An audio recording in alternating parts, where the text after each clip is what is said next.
G'day and welcome to the Early Crow episode 47, brought to you by Makita. Step up to the next generation of professional cordless power tools with Makita XGT 40 volt and 80 volt max. Right now, get your hands on some amazing bonuses when you purchase selected Makita XGT kits and combos. Limited time only. Offer via online redemption. See makita.com.au for details. Makita XGT. More intelligent, more efficient, more power, more Makita. Boys, how are we? Praddy, we'll get to you in a second. Tom, congratulations. Minor Premiers, big role within that and within the group. We're very proud of you. How are you feeling about what you've achieved? I know you got to say, the job's not done. But let's cut the shit. How are you feeling? Like, that's a big achievement to what your footy club's achieved. And then most importantly, if you could just clarify if we're allowed to publicly, because everyone keeps asking me, are you playing?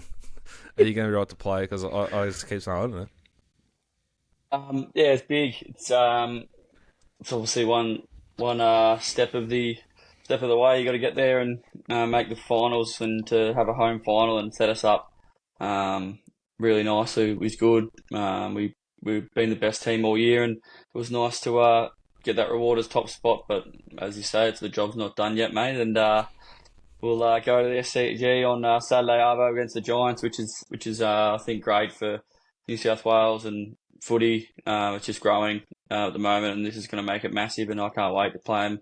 Such a big rivalry now. It's going to be on like Donkey Kong, and I can't wait. So you can't wait to play? You expect to play? Yeah. I'll be got through a session yesterday, and then the other day, a couple of days ago, and then I'll train a bit this week, and then in with the group next week. So all things going to plan, I'll be out there and hopefully playing well. Saturday afternoon game. Thoughts on that? Yeah, it's good. Gives me more time, which is nice. Saturday arvo I think we played in the prelim a similar time, and it was beautiful conditions. And a couple of years ago, a good as atmosphere. I like that. Just as the sun's going down about 3:20 across the SCG, it's pretty nice. I didn't mind the Saturday arvo. And our man, Crow family member, Justin McInerney, tracking along well?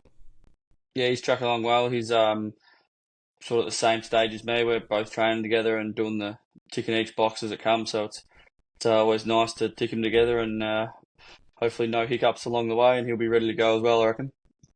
Thought there was some positives to take out of the win against the Crows. Started really well. Contributors all across the park. Good to see some of the backmen sort of get into their gears. Shout out to Taylor Walker, who gifted and probably stopped Milliken having to get nude wherever you circuit on Silly Sunday or wherever it is. Like that little cheeky 50, and he went back and he flushed it. Yeah, he's it's funny. He actually practices kicking goals from like 50 all the time. Milliken. Well, we actually got a real nice spot. Me, Heens, and Juzzy and Paddy in this like suite down like level 1 at the SCG. We've never been in there before. And this lady, shout out to her, she's an absolute legend, and said, "Oh guys, come with me. I've just got this nice spot. Like it's like a proper suite where like you had food and drinks and stuff, and they were bringing in food and drinks for us. It was fucking unbelievable to watch down there. But yeah, he flushed it, and it was it was a nice goal. 3 backmen kick a goal in the game. You wouldn't read about that, would you? No. What sort of punishments have they avoided at the end of a season? No, there's no punishments for. It's usually if you're playing milestone games and things like that, you get a bit of a punishment. So there'll be a couple of milestone games, 150s and things like that on Mad Monday, but that's about it. What would change now for the Swans fan or the footy fan, I guess, at home? Every team in the finals gets the week off. What would the training program look like? Is it ramped up this week for blokes who are travelling well, or is it softened? Is there a little mini holiday? What would happen? Sort of individualised, I think. We sort of obviously rehab guys will do something different to the main group. The main group will take a couple of days off and recover. And yeah, we'll sort of just take it easy. Obviously, train a little bit to keep that fitness right, and then we'll have one bigger session probably 7 days or 7 or 8 days out, where you get a good like 10K hit out, 10, 11Ks hit out, like work on some game plan stuff, look at a little bit of the Giants and sort of manipulate how we want to play and things like that. So that's what we do probably a week out, and then it's just a normal week the following week, and you sort of feel the hype and the smell of the finals in the air. It's a nice time to be at the club. Carlton, none of us follow them, but you couldn't help watch them. Like what a roller coaster of emotions for a Carlton fan. You rode through that game where you were behind the 8 ball all day. You got on top. Thank God we've done it. We'll be right. Stay calm. Then all of a sudden you're not, and Jack Higgins crumbs a pack like a little weapon he is, and just finishes, which you've got to love and respect. Perhaps like he gets one shot at it and slots it, maximum distance he could achieve, I think, too, and flushes it. A good goal. Then, as a Carlton fan, you got to put yourself through the Freo Port game, and I think shout out, like I know any Geelong fan out there would be very grateful for Fremantle Football Club because they took it to Port for 4 quarters. Yeah, it was a fair goal from little Higo. He's good to watch. He's a funny character, and always like listening to his interviews after the game. Oh, so yeah, he did a quote. I was driving home with Lenny from Pakenham, and he did a quote, and like on Channel 7, if you go on there and say something stupid, they'll just go, "Oh yeah, thank you very much, Tom," and you don't hear anything about it because you're listening to the radio. Yeah. They just baked him straight away. Was it Triple M, was it? They loved him. There he goes, like, the old saying, the classic saying, and he said it, and then they go, don't know if it's a classic saying, because I've never heard that before, but anyway. Oh, it's funny. He's a character. He's a good little player. He's very smart and knows his footy, good footy brain, so he bobs up and kicks him at the right time. But, just Carlton, even just like Paddy Cripps, like the bloke just throws him on his shoulders that many times, and he did it again yesterday, and they fell short, but they got lucky, and with Freo getting done to Port, so they live to fight another day, and there'll be another rematch of the prelim last year up in the Gabba, which they nearly won, and they'll probably get a few players back that from injury, so you never know what can happen in finals, and they give themselves a chance, so it'll be an interesting game. Yeah, the extra week off, Praddy, really aids Carlton's chances. They might get a lot of big thickies back, like Curnow, Mackay, DeConey, I think, comes back potentially. Yeah, it's a big advantage having that week off before finals. I think you and I were talking about it off air a few weeks ago, perhaps, about when the bye and when it can be. Like, at least everybody gets the opportunity to go in as level playing field as they can, with everybody being that might have a few niggles towards the end of the season. They get the chance to have a bit of a rest and recover, and hopefully get some good training in, and then we should see 4 ripping games of footy. We saw the Western Bulldogs roll the Giants, who the Swans play week 1, and Hawks. I watched the start of that. It was Saturday while the Ponies were just warming up. A very late start at Moonee Valley, which we're going to get to later on. I watched it, Praddy, and I dead set believed that there'd be a good game of footy on. I thought, Clarkson would get them revved and it'd be a decent game of footy, and, the joy that I would feel if Hawthorn got rolled. But it was pretty soon evident that that was not going to happen, and Hawthorn just continued on their merry way. And now they take on the Dogs. Who do we think wins? Bulldogs, Hawks, week 1 final? Hawks are a very, very, very good wet weather team. I think they've played a couple of times. They've got those little minions running around, which is with Wizard and Ginny and Moore, who are very good players, even that McDonald. So it's a little bit slippery, and on the weekend, again, I reckon that favours Hawthorn heavily with Bulldogs' big tools like.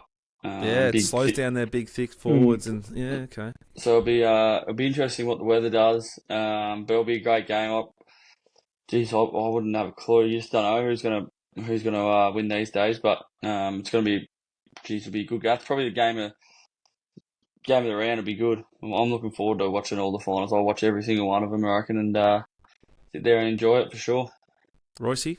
Minions has just done me. That's one of the all-time words to describe a few of their players. Anyway, finals experience has got to play a big part in it, doesn't it? I know Hawthorn are up and firing, but I think the Doggies, I I reckon a few of those blokes that have played a lot of finals for the Doggies, so I reckon class will prevail, and if they get a bone dry day, I reckon it could be a bit of a could be a Doggies day, I reckon. Just a great result though for people like not Tom, but Swans fans who have had bad experiences against Hawthorn and the Western Bulldogs, and everyone's on about them for the last 2.5 months, and now you know that week one of them's going to get dust. So enjoy that. But at the same time, the gods have shone upon them in a way. Like the winner of that, probably the odds would say will play Geelong, so they'll play MCG, then MCG prelim. No, semi, I mean. Then they're going to have to go to Sydney to play one of the two teams. Then they go back to the G. So if they went all the way, they're going to play 3 of their 4 at the MCG. That's AFL. Anything else we want to go over with the footy? All Australian team out. The squad announced this afternoon. 4 Swans in there. The Lizard, our man, Haynes, Goulden, and our man who did the sprint training at the start of the year and it's just paid absolute dividends, Chad Warner. He's going with a variety of hairstyles too. If someone gave me $1.30 that's going to be real skin fadey and just aggressive come week 1 against the Giants, I'd take it. I actually rate it. It's real nice. It's his best he's had for sure, rather than those fucking chicken noodle things he was running at the start of last year. But yeah, he's running a nice haircut and he can do what he wants really. With the way he plays, and geez, it was good to watch the other night. Great to watch. So was the Lizard. He deserves his spot in the squad, I think, for the Australian side. It's been a progressive improvement. It's like a real good horse hitting the line. It's just getting better and better and better. Yeah, I'd be surprised if they all don't make it. I think they all deserve a spot. And when you finish on top of the ladder, you think you would have about 3 or 4 in there. So I assume, I don't know, but I reckon there'll be a big chance to make it, and it'll be nice for their personal accolades to get one in there and hopefully keep going. Rugby league, guys. The Storm seal the minor premiership against the Dolphins, and I think Craig Bellamy still completely lost it at one point. What a weapon. Kingsley continues to reign supreme in our 3-game-a-week tipping comp. I think he's basically won after Shine Bright, Mick Ryan sort of wobbled late. He's 3 ahead of Mick, and he's 4 ahead of Juzzy, which has been one of the greatest comebacks of all time. And Jay Lloyd as well is on 40. So, and how far, like, wooden spoonish is he? Has perhaps already won the wooden spoon, or is it tight? Do you remember the other bloke that is currently doing tips, who's one of your mates, who's apparently really good at ping pong? Punts is fading. He's got that sewn up like nobody's business. He's been fading Juzz for the last 8 weeks, so he's basically gone 0-21 or whatever it is. Imagine that, like after 3 weeks of Juzz domination, you just have to stick to it because you're like, he can't keep this up. I think at 1 week when I said, "Can I have your tips, please?" he actually put his tips in first, so I think he had enough of it by then, and then I think he went none and 3 that week as well. How's our actual NRL tipping comp going, Praddy? Where's that stand with a couple of rounds left to go? Yeah, so 2 rounds left to go. That's for the $200 NRL shop voucher. To the winner, we've got Fuzz31, which is Stephen F, and Liver Sharks, Mitch S. They're both tied on 126 total points. And then in third is Diced Carrots, what a name, which is David. He's on 124. Stephen, so Fuzz31 is in front by the margin, because you got to tip the margin on whatever the first game is. So he's basically 1 point up. So he's it's a tie, but he's 1 game up unless there's a complete blowout and a swing the other way to Mitch S, and it's really his to lose with 2 rounds to go. $200 voucher, is that right? Yep, $200 NRL shop voucher. So yeah, getting tied up the top. Good. Who you are? There's obviously a couple of rounds to go, but who you in for the? Who do you think wins it, Dicko, the NRL? Well, West Tigers rolled Manly, so like, where's Manly at? Are they a real deal or what? Wasn't everybody spruiking Manly a couple of weeks ago as well? Going, how good are they going? They're very putting hard points on the board, and then but just remember we lost to Port Adelaide 4 weeks ago by 110 points. It's not the same thing. You were on top of the ladder and you're like sort of struggling for anything to play for. They're fighting for a spot in the 8 and then to like get home finals and stuff. They're pushing up the hill. They need their best. I think the Bulldogs are flying.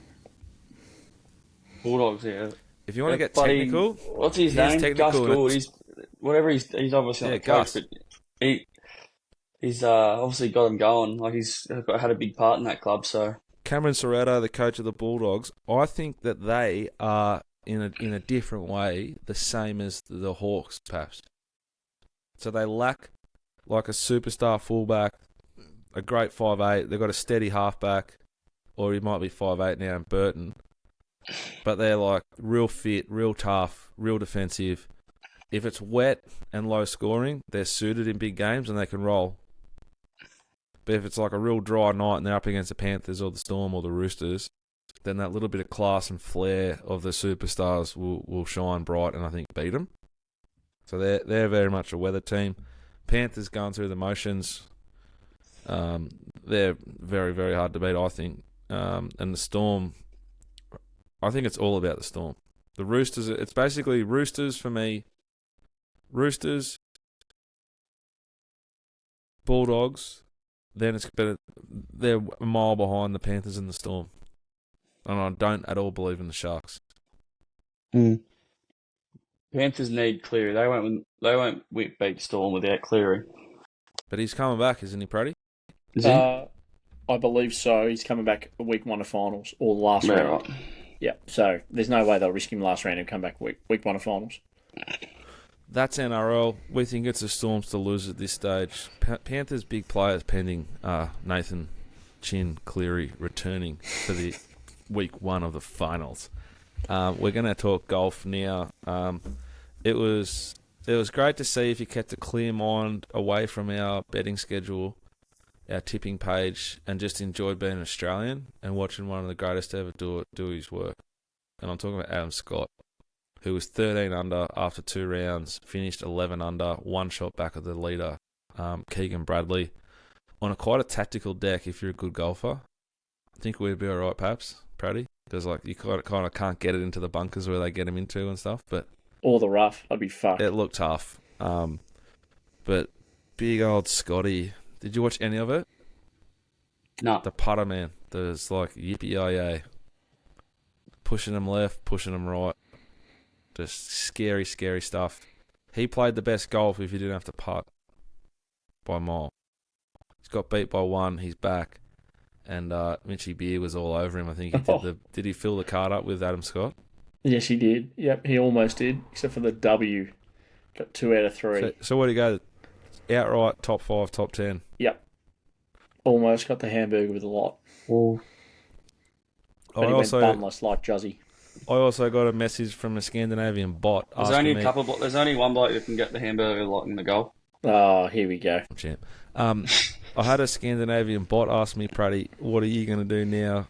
Like, you wobbled big time and got off you. Like, you had a game plan, you didn't stick to it.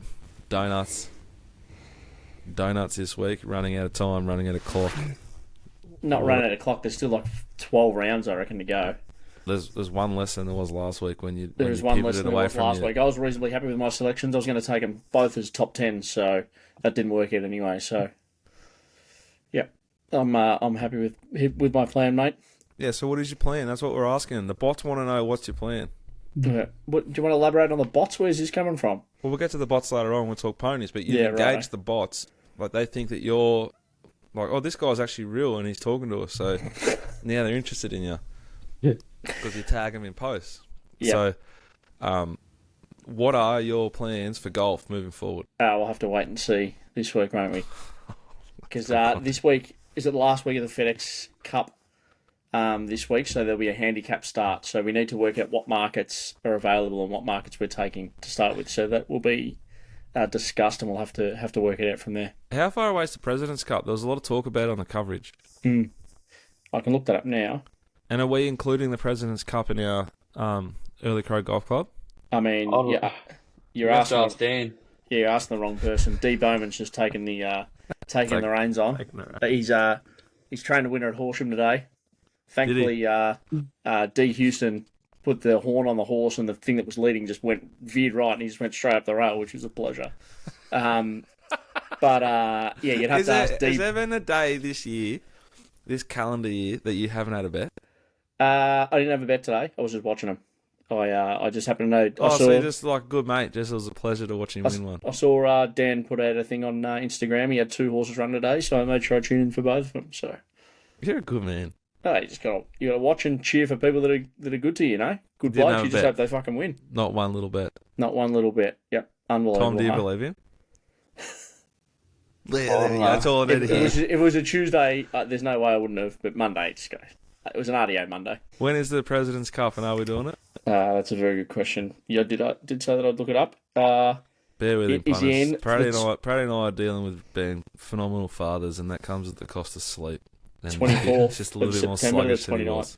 It's not the lack of sleep's not doing me at the moment. It's the young one just wants to be held 24/7. So I can't even get the computer. It's a lack of rhythm that gets you. It's like you can't build it in your day because you got to continue to Yeah. Anyway, President's Cup is 24th September to Sunday the 29th of September. So I would say you'd assume that's on the run unless we're going to go to like the It'll DP World Tour or something.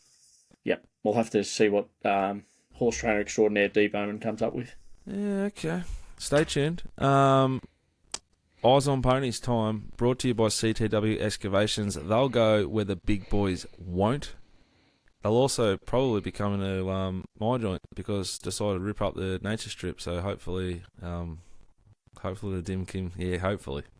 Really? I'll go and buy the darts. It'll be a pleasure. Well, do you actually need some work done there? No, I want to rip up the nature strip and put a garden in it instead of mowing the grass every week. I hate mowing it. And dogs shit on. You might get a dog shit on it once a month. Like, what's the point? I'd rather a garden.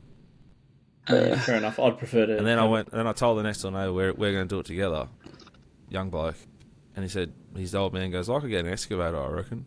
And I thought, hang on, I know a bloke. Excuse to have a beer, a few darts, get it back on the analogues, Praddy. That'd be Em's will be wrapped about that. You have an analogue. I'll be out in the street. Fair enough. Passive. Eyes on Ponies. It was a huge weekend's racing. It really started to warm up, particularly in Sydney. Now, before we start, on behalf of Praddy and I and the Early Crow family, Tom Papley, well done. He took the ball and he fucking nut. He trucked nut. I kind of said, hey, let's have a look at this together, and he said, no, I've got this.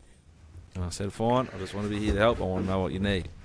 He took the ball and he fucking went right at one of the industry's giants. He said, fuck you, mate. I'm going to run right through you. And he did.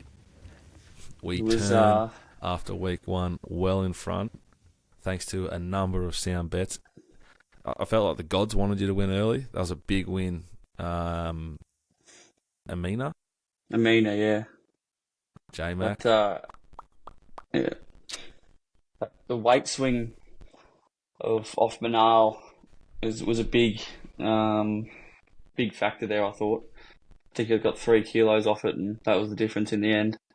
But yeah, it was nice to just get a couple away, a couple away early. It was bang, quick one, quick there. You know what I mean? Rather than just starting in the negative. So it was good just a big, a filthy lunge onto the front foot, but such an aggressive lunge that it's basically a block, but it's beaten cover. Yeah, off the first ball. I know exactly what you're talking about. Yeah. And M. Hayden special. Yeah. You mean a bit of a walk before the lunge? No, just you know how he used to just stand there and the ball but he's 140 kilometres an hour and he'd just go. I felt like Matty Hayden used to. Also, he did that one. You know, he crouched down. Oh, yeah. That was massive in my backyard cricket. You'd dash down and you'd go like that to your brother, like 1 or 2, 2 or 1. Yeah. But he would show him the back left pin to say, "Hey, I'm coming at you. You think you're quick? Watch this." And no matter where they put it, for the thickest grey nickels you've ever seen. I've got the biggest shoulders in Australia, not just Queensland. Anyway, how'd it feel, Tommy? Back to the ponies. Yeah, it was good. It was. It's always nice to just get a couple of winners in a competition, just to start well and give you a bit of confidence. Because if you lose a little bit early, as you know in punting, confidence is key, and you just want to be able to keep pushing and pressing the button. And it was nice to get away early in the Group 1. What is it? The spring champion against the Wolf Den boys. But it's a long season, and we'll no doubt be neck and neck the whole way with them. So it'll be good fun. Did you watch Joliestar live? I actually was down the beach. It was 26 degrees in 26 degrees in Bondi on Saturday, so I went down there with Annie and sat down the beach and watched it. It was You're nice. a good man. Like, you are a very good person and partner. Well done. Yeah, well, yeah, it's good. As long as I don't give a shit as long as I've got the races and it's working, it's fine down the beach. Get a couple of hours down there. It was beautiful. The ocean's like real cold as well at the moment. It was just, geez, I felt alive going into the club on Saturday night, just fresh. But yeah, Joliestar was impressive. Geez, it was I don't know what if it goes to the Everest, does it win it? It's pretty exciting. They've got some good 3-year-olds coming through at the moment, I reckon. The closing splits of Joliestar were like elite, proper. Yeah. They walked early, but when we're on, and at like the 300 or 400, maybe the 200, Praddy and J-Mac just did the little look over his shoulder. Looked, and then just made sure that he was holding on strong enough, because that horse was just going, no matter what he was doing. I think with the... it's interesting at the moment. The track's playing midfield. The track played midfield and off, and the tempos of the main races were pretty slow. Because when the track, they couldn't lead and win, and you can't be rails and run and win. Very bad track, really. But because that's the case, those that do lead are not pressured to lead, and then there's no tempo in the race. There's no pressure in the race. Yeah. Because everyone's just happy where they are, back and wide. Yeah. So what she does under a proper race will be interesting, but what she did in that race is very, very rare air. Yeah, it was, what is it? It ran the all average last 600 minus 15.2, which is fat. Even Via Sistina, like, I know they've gone slow, but Via Sistina over 1,400 metres, it's only going to get better. Karen, shout out to Karen. One of the absolute peach of a ride. Sort of race just the played jockeys a bit, close of the day too. J-Mac. Yeah, it's geez, what is it? Maccabi Diva it's going. I don't think it gets beat at Flemington, does it? Like that big straight's just going to suit that down to a T, unless true. But meeting fastest last 200 of the whole day on a good day when Joliestar did like rare air stuff. J-Mac like throttled down. But still, Via Sistina, very, very good. Fangirl, enormous return. Like we talked about this last week. Like, and then we did it. We fell into her as a bet. But like, Fangirl is not aimed at that race. So all she's done is just savage the line beautifully and said, "Hey, I feel great. I'm going great. I'm going super." You know. Yeah. She returned really, really well. Scurry was saying Fangirl was wound up for that though, he reckons, which is interesting. He reckons that she was like ready to win that race, so it'll be interesting to see how much further she has to come compared to Via Sistina, who had a bit to come, he reckons. So it's going to be interesting. They're obviously going to go different paths, you would think. Via Sistina will go to Melbourne. Joliestar run the Everest. Joliestar will go on the Everest, yeah. Oh, yeah. What a ride by K-Mac on Via, though, knowing that everybody would probably want to get out to that really wide part of the track and just took a bit of a gamble, is probably not the right word, and a really educated guess that there's a potentially he can get up in the good lanes that were on the inside of the horses, but they were far enough outside that they weren't in that lanes one before. It was a bit slower. I think, though, it's like he is elite. Yeah. It's kind of like, for me, it's like the Storm or Penrith or Swans, like back after the year. Sometimes they're not at their best because the game means nothing really, if you're honest. He rides every week, but he turns up all the time and delivers big time rides in the rich races. That's his job. It's a fucking peach. He's won everything, that bloke, like everything. Yeah, it's going to be fascinating with Kieran. He's got some really nice rides in the spring coming up. He's in form. Via Sistina, does he go with that or does he go with Celestial Legend? So interesting for him. But yeah, with back on the track at Randwick, lanes 8 to 11 produced 8 out of 10 winners. Lanes 5 to 11 produced all 10 winners. 7 of 10 winners with 3 wide at the 800 metre mark. It's unbelievable, eh? And no horse led and won so it's a big meeting to review and try to pick your way through it. I reckon I'm going to sit down a bit more tomorrow and try to find a few more. But yeah, it's a good time of the year to be able to review. I think Riff Rocket, very good run. Yeah, that's what you're talking about with that was just there to get some fitness and. I kind of treat them I kind of think of those horses like it's like a Group 1 barrier trial. Yeah, for sure. Jump, don't squeeze it. Just let him find his feet, keep him in the rhythm, let him hit the line. Mm. Was he race fastest or third fastest close? Yeah, he was something like that. He was a very good return. He's in for a very exciting preparation. Chris Waller could have 4 or 5 horses in the Cox Plate that are like homegrown locals that we know. Well, Riff Rocket, Via Sistina.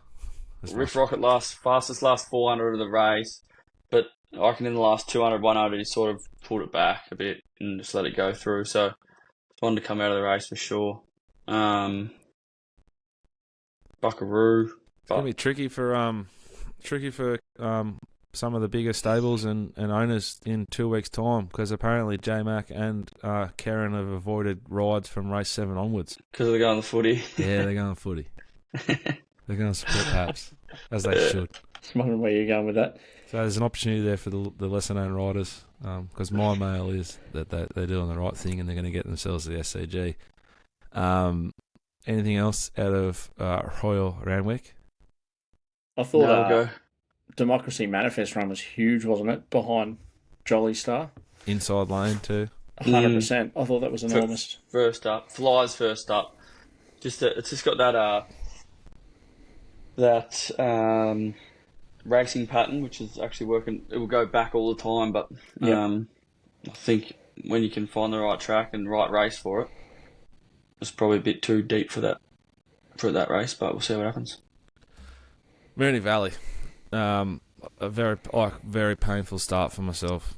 Bet up, big units, dust. I did have a little bit of a giggle though, when Dom got rolled because I just thought of like Praddy just putting his foot in the water and fucking like it burnt my foot off. Like did you sort of wobble a bit there? Yeah, I did actually think about that. I was like, that was a good start, wasn't it? Yeah. But racing's greatest handler of information, and he's gone out by himself once, and you cannot stop. We won't let you.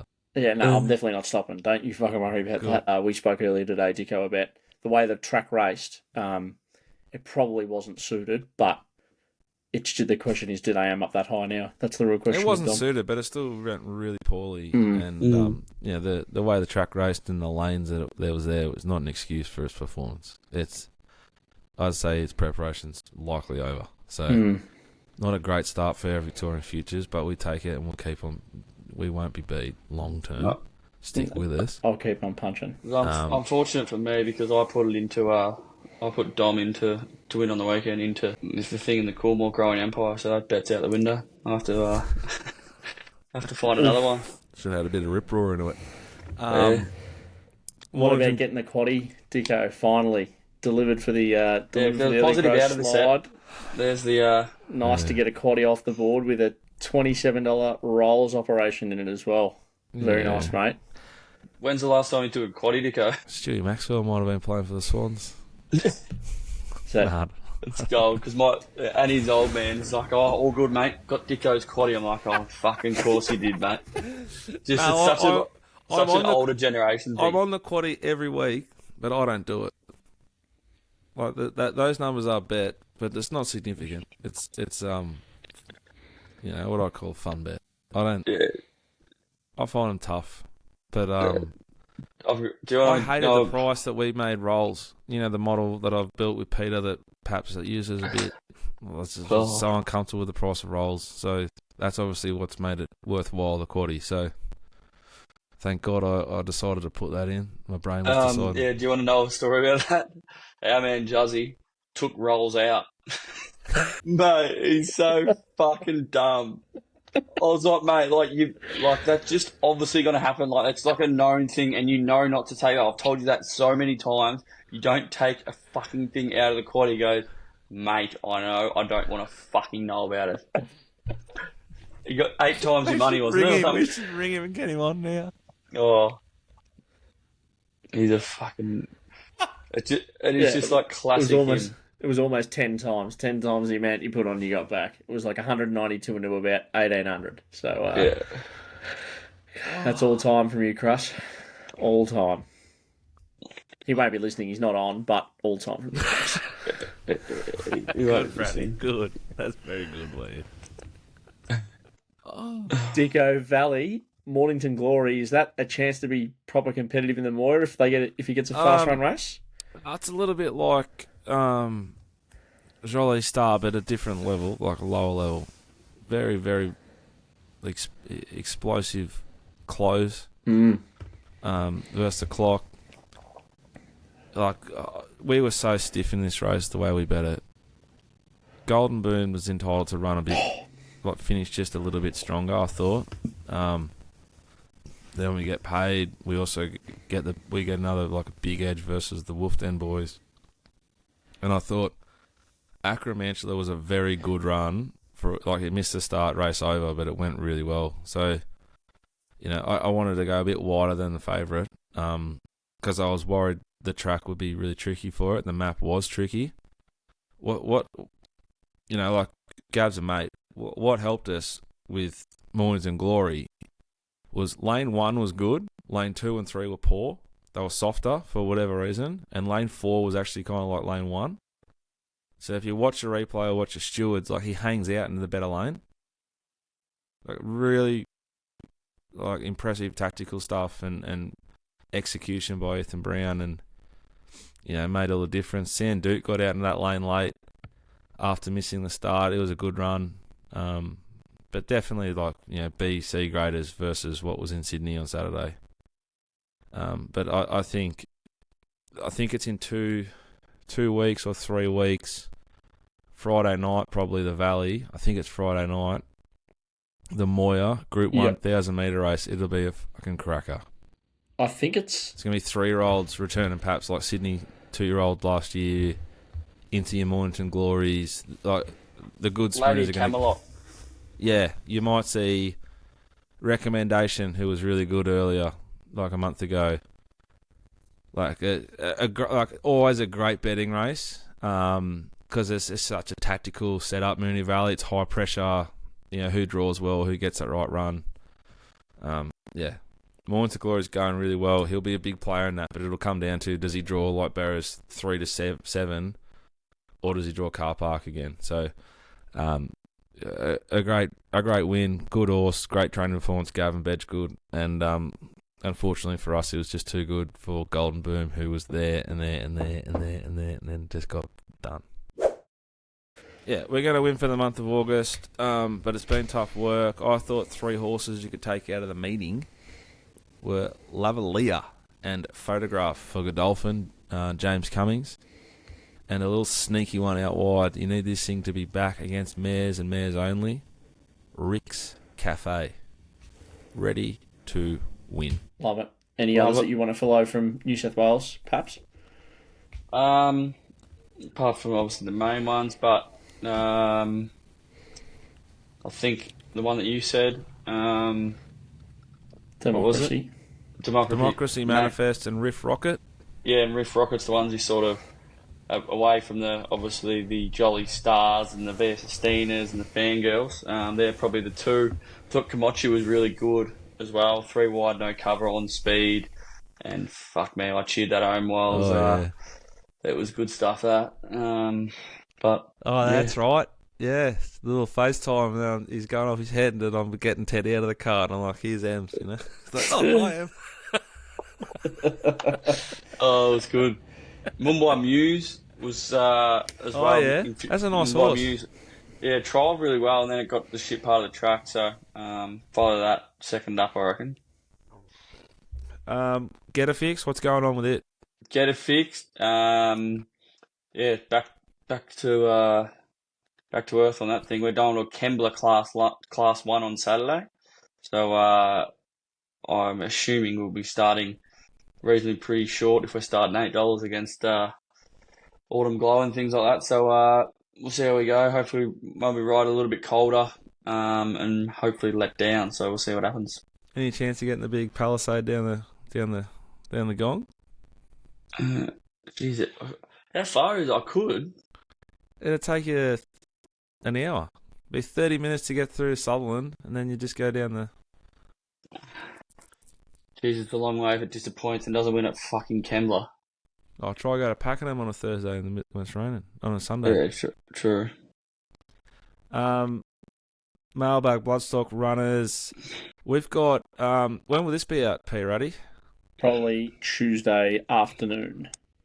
Isn't it Tuesday today? No, Monday. Monday. There you go. It's Tuesday. What?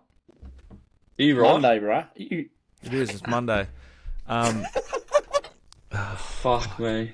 Yeah, you thought you were bad. Wednesday, Sandown, God's Carpet, the Hillside, 1,000 metre, race 7, returns, Lazy Susan. Ooh. Got grouse form, got form around Sandoot, got form around Extra 2, should have beat Extra 2 won on Saturday at the Valley. She'll improve, but expected to run on Wednesday in race 7, and then first up for Kieran Maher in the last, the Genius. Now, both being ridden by the same jockey. Any guesses at who it might be? Yeah, I know exactly who it is, surely. After what she did to Rip Raw 100%. last Wednesday, I just thought, just put it back on. Jamie Carr rides both. We actually haven't spoken about that, DK. How lovely did she ride that horse, and how much did she know what she had underneath her? Absolute peach. Didn't waste her time telling us anything about it. She just connected and hung out with Lenny, basically pre-race. Watched there was like a double rainbow. But you don't worry when you got the A graders on. Yep. They just land in the coffin, wait for your turn, get out and go win. Rip Raw back to the races on the next Wednesday. Jamie Carr booked. I think Mr. Tadashi heads the races on this Wednesday, and there's probably heaps more, but I can't remember off the top of my head. Maybe Keats Saturday in a group race, but big one, Gorillos running at Maruya on Friday over a 2,000 metre benchmark 66. Is that quick backup stuff? Let's go. Are you in that, buddy? Yeah, I am, mate. Is that a quick backup? It is a quick backup. Yep. That's delicious. That's very smart by Mickey Gannon. Shout out to him. I know he listens. First time I didn't even tell him to do that. I was going to ring him tomorrow morning about that. That's really good. I love that setup. Don't forget, you can still get involved in the 2-year-old fillies pack. Maurice, Alabama, Hanseatic, Seamus Award, and I'll gift you a free share in Rip Raw, who races on Wednesday.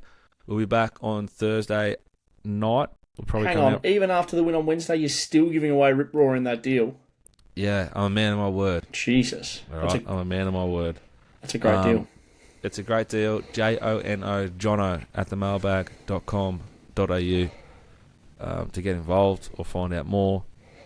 We have the Captain's Run. Thursday night we record it. You might get it Friday morning. But it's a big week of racing. It's getting hotter and hotter and hotter. We feel like we've got through our little rust. Thought we were on fire last week. Good momentum, good rhythm. More winners again. Memsy this weekend. There'll be reels across the week. There will be Eyes on Ponies Saturday, NRL on Thursday, golf Thursday, and sometime on Friday, the Wolf Den's going to... the question is, are they going to play the V and try and chip away at us, T-Paps, or are they going to try and put one on our chin? Let's find out. I can't wait. That's on Friday across our socials. Plenty more to come over the Spring Carnival. Hope you enjoy the show. Don't forget, if you're going to build a deck or you want to buy a drop saw or a drill, Makita's the way to go. And if you're going to get your nature strip dug up so you can turn it into a garden, CTW Excavations. Find them on Instagram. Get around them. Have a great week and bye for now.